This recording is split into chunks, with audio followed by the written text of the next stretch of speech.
नमस्कार दोस्तों, आज हम लोग देखने वाले हैं यूरोप में राष्ट्रवाद का उदय और इससे टोटल 50 प्रश्नों को देखेंगे जो कि बहुविकल्पीय है। और चलिए शुरू करते हैं। हमारा पहला प्रश्न है कि यूरोप में राष्ट्रवाद का उदय किस शताब्दी में हुआ था। तो इसका सही उत्तर होगा 19वीं शताब्दी में यूरोप में राष्ट्रवाद का उदय हुआ था, यानी ऑप्शन डी इसका बिल्कुल सही उत्तर है। अगला प्रश्न है कि राष्ट्रवाद शब्द का अर्थ क्या है। राष्ट्रवाद क्या है? तो यह एक राष्ट्रीय एकता और स्वतंत्रता की भावना होता है, यानी ऑप्शन बी वाला इसका बिल्कुल सही उत्तर। अगला प्रश्न, फ्रांसीसी क्रांति कब हुई थी। फ्रांसीसी क्रांति कब हुई थी? तो फ्रांसीसी क्रांति 1789 में, यानी ऑप्शन बी इसका सही उत्तर। इसके बाद अगला प्रश्न है कि फ्रांसीसी क्रांति के समय फ्रांस का राजा कौन था। तो जब फ्रांस का क्रांति हुआ था तो उस समय फ्रांस का राजा लुई एक्स वी 16वां था। एक्स मीन्स 10 होता है, बी मीन्स 5 होता है, 15, आई मीन्स 1, 10, 5, 15, 16वां, लुई 16वां था। इसके बाद अगला प्रश्न है कि लिबर्टी, इक्वालिटी, फ्रैटर्निटी किस देश का नारा था। तो फ्रांस का ये चल रहा है कहानी, यानी ये फ्रांस देश का नारा था। इसके बाद इसका ऑप्शन सी बिल्कुल सही उत्तर। इसके बाद अगला प्रश्न है कि नेपोलियन बोनापार्ट ने फ्रांस का सम्राट कब बना। नेपोलियन बोनापार्ट फ्रांस का सम्राट बना था, कब बना था? तो इसका सही उत्तर होगा नेपोलियन बोनापार्ट फ्रांस का सम्राट कब बना था? तो 1815 ईस्वी में, यानी ऑप्शन सी इसका सही उत्तर है। अगला प्रश्न हमारा है, क्या है प्रश्न कि नेपोलियन ने किस संहिता को लागू किया था। तो नेपोलियन ने नेपोलियन संहिता की सिविल की कानून, तो सिविल कोड को लागू किया था नेपोलियन। इसके बाद अगला प्रश्न है, नेपोलियन को वाटरलू के युद्ध में किसने हराया था। तो किसने हराया था? तो नेपोलियन को हराने वाला एक नहीं बल्कि दो लोग थे। ब्रिटेन तथा प्रसा ने मिलकर के इसे हराया था। इसके बाद वाटरलू का युद्ध कब लड़ा गया था। तो वाटरलू का युद्ध लड़ा गया था 1815 में, ऑप्शन बी वाला बिल्कुल करेक्ट आंसर। यानी 1815 में यूरोप के पुनर्गठन के लिए कौन सी बैठक हुई थी। तो यूरोप के पुनर्गठन के लिए वियना कांग्रेस किया गया था, यानी ऑस्ट्रिया की राजधानी वियना में बैठक हुई थी। इसके बाद वियना कांग्रेस का नेतृत्व किसने किया था। वियना कांग्रेस का नेतृत्व करने वाला जो था उसका नाम था, कहाँ गया, मैटरनिक, यानी ऑप्शन ए बिल्कुल सही उत्तर है। इसके बाद मैटरनिक किस देश का था। तो जो मैटरनिक था वह ऑस्ट्रिया का रहने वाला था, ऑप्शन सी इसका सही उत्तर होगा। जर्मनी की एकीकरण का मुख्य शिल्पी कौन था। तो जर्मनी को एक करने वाला कौन था। तो जर्मनी के एकीकरण में अहम भूमिका निभाने वाला जो था उसका नाम था बिस्मार्क, यानी इसका ऑप्शन ए सही होगा। इसके बाद अगला प्रश्न है, बिस्मार्क किस देश से संबंधित था। तो बिस्मार्क जो था वह कहाँ गया, ऑस्ट्रिया प्रसा, दोनों एक ही में प्रसा का रहने वाला था। इसके बाद इटली के एकीकरण का नेता, तो इटली के एकीकरण का जो नेता था उसका नाम था गुसेपे माजिनी। गुसेपे कभी इसको ज्यूसेपे मेजनी भी आता है, तो बी वाला बिल्कुल सही उत्तर है। अगला प्रश्न है कि यंग इटली का पुनर्गठन करने वाला कौन था। यंग नौजवान इटली की गठन, तो जो उसका निर्माण करेगा वही तो यही माजिनी रहेगा, जिसको गुसेपे माजिनी अभी बताया गया है। इसके बाद अगला प्रश्न है कि इटली का राजा कौन बना। तो इटली का राजा कहाँ गया, विक्टर इमैनुअल द्वितीय, यानी ऑप्शन ए इसका सही उत्तर होगा। अगला प्रश्न है कि जर्मनी का एकीकरण कब हुआ था। तो जर्मनी का जो एकीकरण हुआ था 1871 ईस्वी में हुआ था, लड़ाई झगड़ा करने के बाद। इसके बाद जर्मनी का प्रथम सम्राट कौन बना था। तो जर्मनी का प्रथम सम्राट जो बना था उसका नाम था विलियम प्रथम, यानी ऑप्शन ए बिल्कुल सही उत्तर है। इसको देखते रहेंगे, रिवाइज करते रहेंगे, ये एग्ज़ाम में इससे प्रश्न आता है। इसके बाद अगला प्रश्न है कि इटली का एकीकरण कब हुआ था। तो जो इटली का एकीकरण हुआ था इटली का एकीकरण हुआ था 1861 ईस्वी में, यानी ऑप्शन ए इसका सही उत्तर। अगला प्रश्न है कि गैरीबाल्डी को क्या कहा जाता है? तो गैरीबाल्डी, ल से लाल कहाँ गया, लाल, गैरीबाल्डी को क्या कहा जाता था? तो लाल कमीज वाला आदमी।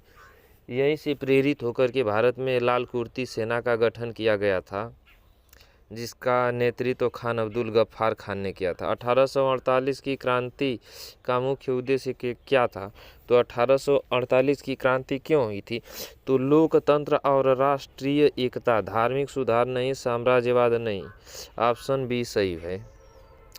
इसके बाद अगला प्रश्न है कि नेपोलियन तीसरा कौन था? यानी नेपोलियन थर्ड था।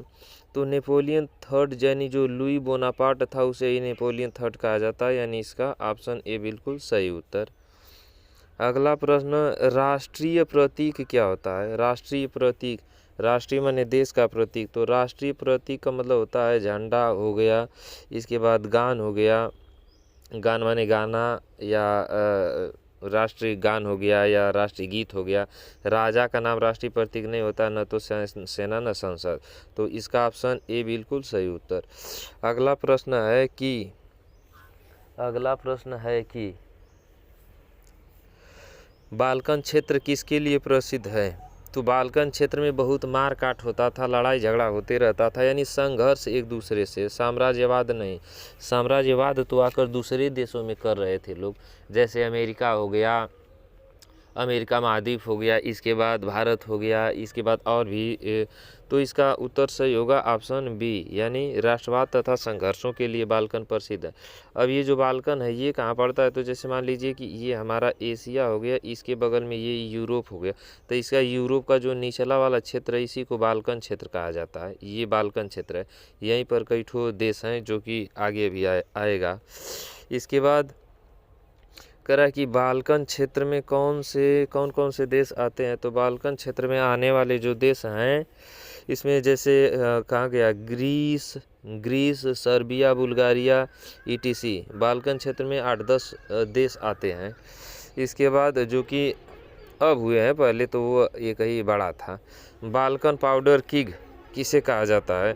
तो बाल्कन पाउडर किंग का मतलब कि कहाँ गया, बाल्कन है तो बाल्कन रहेगा, बाल्कन क्षेत्र से। इसके बाद ग्रीस ने स्वतंत्रता कब प्राप्त की? ये सब यूरोप के देश हैं, तो 1831 बिल्कुल गलत, 1832 एकदम सही उत्तर, यानी ऑप्शन बी इसका सही उत्तर। इसके बाद अगला प्रश्न है कि ग्रीक स्वतंत्रता युद्ध में कौन सा देश सहायता किया था? तो मजबूत शक्ति यही थे, ब्रिटेन था, फ्रांस था, रूस था, तो ये तीनों मिल करके ग्रीक की स्वतंत्रता युद्ध में सहायता किए थे। इसके बाद राष्ट्र शब्द लैटिन भाषा के किस शब्द से? तो राष्ट्र जो है वह लैटिन भाषा, कहाँ गया, राष्ट्र शब्द लैटिन भाषा के किस शब्द से बना है? तो राष्ट्र नातियो माने नेशन माने राष्ट्र, नातियो से, नतियन से नहीं। इसके बाद किस घटना से यूरोप में राष्ट्रवाद का उदय हुआ या प्रसार हुआ? किस घटना से यूरोप में राष्ट्रवाद का प्रसार हुआ? तो इसका सही उत्तर होगा औद्योगिक क्रांति, गलत। रूस क्रांति, गलत। अमेरिकी क्रांति, नहीं। फ्रांस से शुरुआत हुई थी, फ्रांस, यानी ऑप्शन ए बिल्कुल सही उत्तर, ऑप्शन ए। अगला है कि क्या है, फ्रांसीसी क्रांति का प्रतीक कौन सा था? फ्रांसीसी क्रांति का प्रतीक कौन सा था? बताइए इसका उत्तर क्या होगा? फ्रांसीसी क्रांति का प्रतीक कौन सा था? भर दे झोली ओ मैया शेरा वाली। बताइए इसका उत्तर, फ्रांसीसी क्रांति का प्रतीक कौन सा था? तो तिरंगा झंडा, यानी ऑप्शन ए बिल्कुल सही उत्तर। इसके बाद अगला प्रश्न है कि यूरोप में किस वर्ग ने राष्ट्रवाद को सबसे अधिक बढ़ावा दिया? तो सबसे पहले पादरी वर्ग को देखेंगे। पादरी माने होता है पुजारी लोग खा पी के मस्त थे, सैनिक को भी वेतन मिल जाता था, किसान बेचारा काफ़ी गरीब था कि अपनी आवाज़ ही नहीं उठा सकता था, तो इसका सही उत्तर होगा ऑप्शन बी, यानी ऑप्शन बी बिल्कुल मध्यम वर्ग होगा। तो इस प्रकार से इसका उत्तर हो गया। और अगला प्रश्न है कि यंग यूरोप संगठन किसने बनाया था? तो यंग यूरोप का मतलब यंग इटली की स्थापना करने वाला जो कहाँ गया, जिउसिपे या गुसिपे मेजनी था। कहाँ गया जो गुसिपे, ये रहा। ऑप्शन बी बिल्कुल सही उत्तर है। इसके बाद अगला प्रश्न, रक्त और लोहा यानी लोहा की नीति अपनाने वाला कौन था? तो रक्त और लौह की नीति अपनाने वाला बिस्मार्क था। बिस्मार्क बहुत मनबड़ था, बहुत गजब का मारपीट करता था और इसने ही देश को आज़ाद करवाया। इसके बाद ऑप्शन बी इसका सही होगा। इसके बाद अगला प्रश्न है, किस देश को यूरोप का बीमार या यूरोप का, अच्छा एक मिनट, किस देश को यूरोप का बीमार आदमी कहिए, चाहे यूरोप का मरीज कहिए, चाहे तुर्की कहिए, या उसी को कहा जाता है ऑटोमन साम्राज्य। तो इसका सी वाला जो उत्तर है वो बिल्कुल सही है। उसमें 100 में से 100% 121% संभावना है कि यह उत्तर गलत नहीं हो सकता। इसके बाद अगला प्रश्न है, वियना कांग्रेस का मुख्य उद्देश्य था? वियना कांग्रेस का मुख्य यही था, वियना बड़े बड़े लोगों के द्वारा ये कांग्रेस किया गया था बैठक। इन लोगों का मतलब था कि जो राजशाही नियम है वो पुनर्स्थापना किया जाए, फिर से वही रहे, पुराने शासन को कायम रखा जाए। यानी हम लोग जैसे सबको मारते पीटते गाली देते हैं, ये सब बंद न हो, हम लोगों का ही दबदबा रहे। लेकिन जनता के सामने किसका चलने वाला है? इसके बाद फ्रांस में 1848 की क्रांति के बाद कौन सी शासन व्यवस्था आई? तो फ्रांस में 1848 की क्रांति के बाद कहाँ गया, राजशाही गलत, गणराज्य व्यवस्था आई। इसके बाद क्या हुआ, प्रशा की सेना का नेतृत्व किसने किया था? तो प्रशा की सेना का नेतृत्व करने वाला बिस्मार्क था, क्योंकि बिस्मार्क वहीं का था। इसके बाद जर्मनी की एकीकरण, तो जर्मनी के एकीकरण के बाद जर्मनी की राजधानी बनी बर्लिन बनी, यानी ऑप्शन बी इसका बिल्कुल सही उत्तर है। इसके बाद अगला प्रश्न है कि इटली की राजधानी बनी, तो इटली का राजधानी आज भी जो है वो रोम है, रोम, यानी इसका ऑप्शन ए बिल्कुल सही उत्तर। इसके बाद यूरोप में राष्ट्रवाद का विरोध किसने किया? तो वही करेगा जो जिसका सत्ता रहेगा, शासन रहेगा। ये लोग सोचते थे हमेशा यही सही हम लोग का राज रहे, राजशाही। ये लोग विरोध किया और बाकी सबको, किसी को कोई दिक्कत नहीं था। जर्मनी के एकीकरण में कितने युद्ध हुए? तो जर्मनी के एकीकरण में 3 युद्ध हुए थे। इसके बाद अगला प्रश्न, जर्मनी का एकीकरण किन देशों के साथ युद्धों से हुआ? तो किससे युद्ध करना पड़ा था जर्मनी को? तो डेनमार्क से करना पड़ा था, ऑस्ट्रिया से और फ्रांस से। इसके बाद जाकर के जर्मनी आज़ाद हुआ था, तो 3 युद्धों के बाद। इसके बाद इटली के एकीकरण में किसने राजनीतिक भूमिका निभाई? तो इटली के एकीकरण में कावूर ने भूमिका निभाई थी। और इसके बाद भूमिका तो कई लोग निभाए थे, ये मेजनी भी, गैरिबाल्डी भी, लेकिन जो कावूर था ये राजनीतिक भूमिका निभाया था।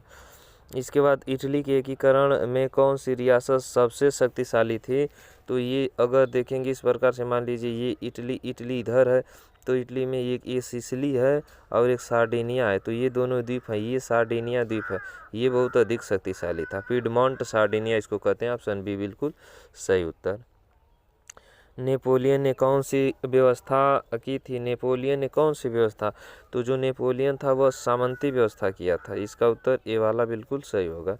इसके बाद अगला प्रश्न है, राष्ट्रवाद मतलब क्या होता है भाई? ये राष्ट्रवाद क्या होता है?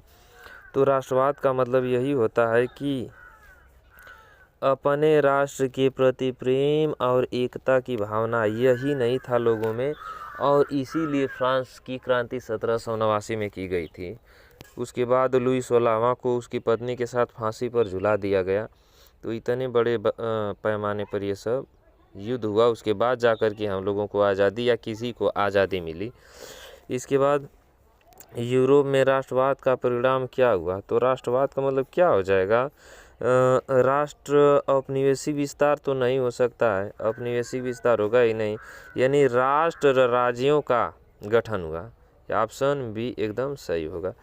इसके बाद अगला प्रश्न, अगला प्रश्न है जो कि हमारा लास्ट प्रश्न है, इसके बाद ये खत्म हो जाएगा। यूरोप कह रहा है कि यूरोप में राष्ट्रवाद का उदय अध्याय का मुख्य विषय क्या है।